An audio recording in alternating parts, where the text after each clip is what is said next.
বর্তমানে হাজারো কন্টেন্ট ক্রিয়েটারের ভিড়ে সত্যিকারের মানুষজন খুঁজে পাওয়া সত্যি যায়। তারপরেও ভালো মানুষরা বেঁচে থাকুক ওদের মতো, যাতে এরকম কিছু মানুষের নেতৃত্ব দিলে আমরা ভালো সমাজে পৌঁছতে পারবো। এবং মামুন ভাই তো আমাদের জন্য একটা উজ্জ্বল নক্ষত্র, পুরো চট্টগ্রামবাসীর মধ্যে কেউ দেখাতে পারে না, তো উনি এক সাহস নিয়ে যেটা দেখিয়েছে হাজারো বড় বড় মালিকদের কাছে, বড় বড় শিল্পপতিদের কাছে, এটা একটি আইকনিক শিক্ষা।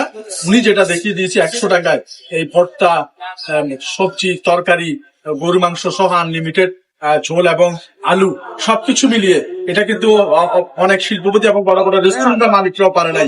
তো মামুন ভাইয়ের কলিজাটা কিন্তু চট্টগ্রামের হাজারো বড় বড় আইকন অঙ্গনের মানুষের চেয়ে অনেক বিশাল, এবং ওনার এই বিশালতাকে আমি কৃতজ্ঞতা জানাই, স্যালুট জানাই, যে বড় মানুষের জন্য যে এরকম একটা উদ্যোগ নিয়েছে।